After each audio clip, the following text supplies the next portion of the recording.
The District, Season 1, Chapter 8, Staying Late. Isabel stays late to catch up on work and witnesses something that makes James's secret feel a lot less innocent than she hoped. What does it mean to keep something to yourself? Why do we say someone is acting off? And how does the phrase, "I don't know," actually function differently depending on stress and tone? The office emptied out slowly that evening, the usual hum of conversation fading into the quiet click of keyboards and the occasional hiss of the coffee machine resetting itself. Isabel stayed behind to catch up on a backlog of files, telling herself it was just about being efficient. It had nothing to do with James's strange request the day before. Nothing at all. Around 7, most of the floor had cleared out. She glanced towards James's desk, empty, his jacket still hanging on the back of his chair. Strange. He'd left without it. She found him a few minutes later, in a small side room near the records archive, hunched over a laptop that definitely wasn't his usual one. The screen reflected rows of data Isabel didn't immediately recognize. James? He startled quickly, minimizing something on the screen. Isabel, hey, I didn't think anyone was still around. I'm just finishing some files, Isabel said carefully. What are you working on? Just some personal stuff, James said, closing the laptop a little too quickly. Not company business, promise. You're using a laptop that's not yours in the records room after hours? Isabel said slowly. That doesn't really sound like personal stuff. James rubbed his face, looking tired in a way she hadn't seen before. I know how this looks. Then explain it, Isabel said, gentler than she intended. Please. I can't. Not yet, James said. I just need a little more time. A few more weeks. Maybe less. I promise. None of this is what you think. James, with everything going on right now, the discrepancy, Richard's questions, all of it, I can't just keep this to myself and pretend I don't know something's off. It's not connected to that, James said quickly.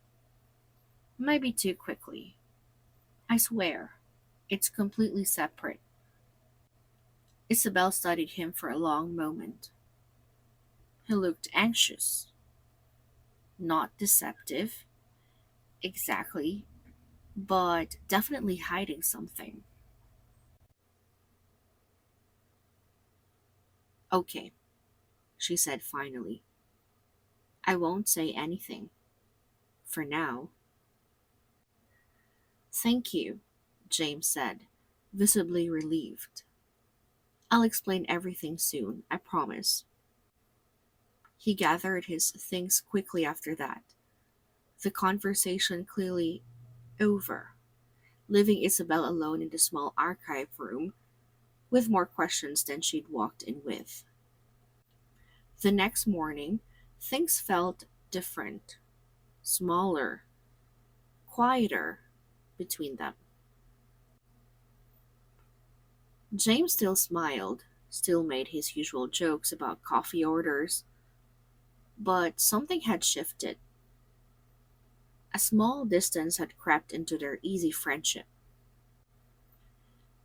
And then Isabel noticed it, a flash of silver on his wrist as he reached for his keyboard. A new watch, sleek, expensive. Definitely not something a junior analyst's salary would cover. She didn't say anything, but she noticed.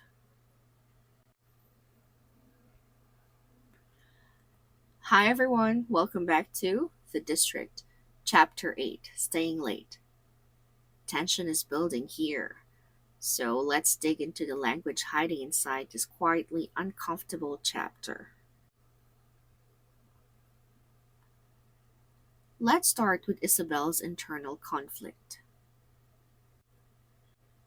I can't just keep this to myself.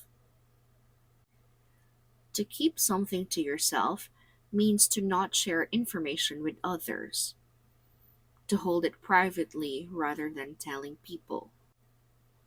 It's a really useful phrase for describing secrets, opinions, or sensitive information. I kept my concerns to myself for weeks. Or, please keep this to yourself for now. It works beautifully here, since Isabella is wrestling with exactly that decision. Now let's look at her observation about James. Something's off. This is a fantastic, very common idiom in English. When something is off, it means something seems wrong, unusual, or not quite right, even if you can't fully explain why. It's vague on purpose, which is exactly why it's so useful. He's been acting off lately, or something felt off about the whole situation.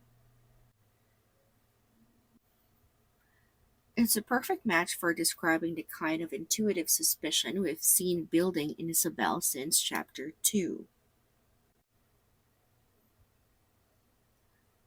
Grammar wise, let's look at this sentence. I just need a little more time. Notice how naturally a little functions here as a softener before more time,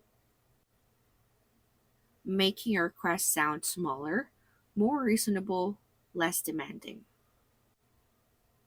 Compare I need more time with I just need a little more time.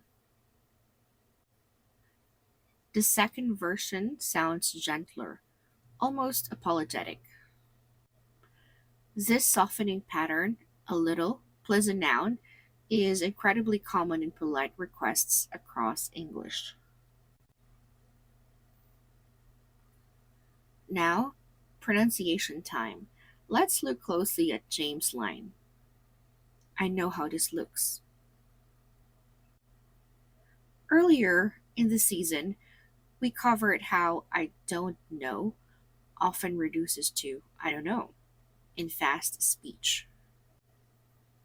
But here's something worth noticing.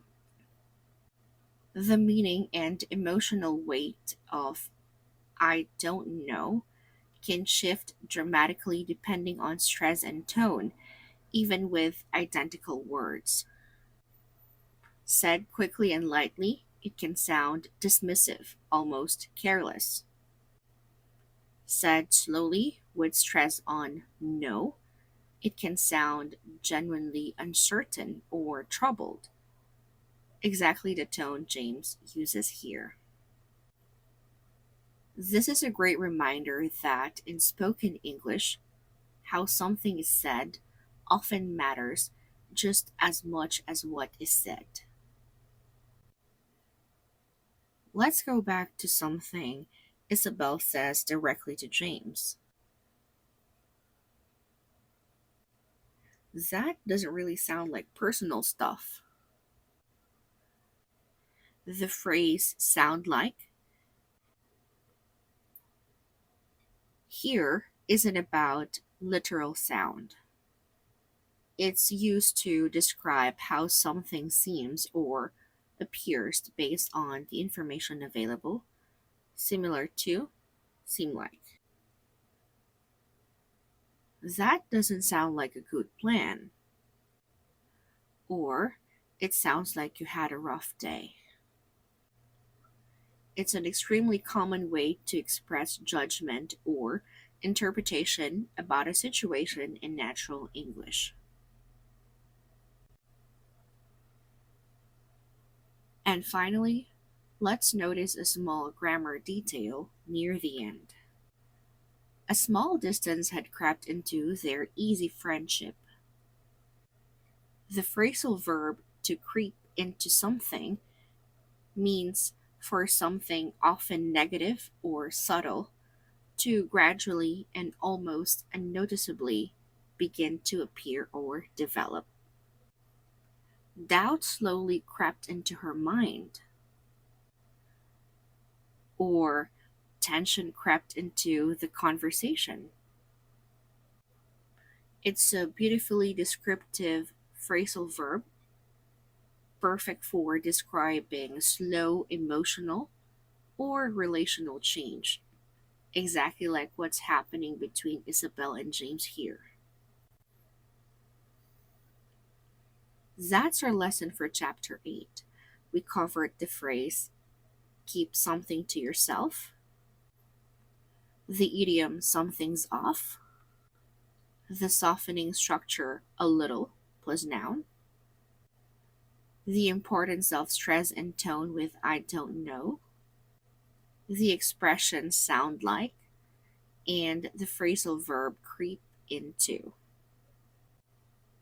So James asks for time, and Isabel reluctantly agrees to wait. But that new watch on his wrist and the quiet distance settling between them makes waiting feel a lot harder than she expected. In our next chapter,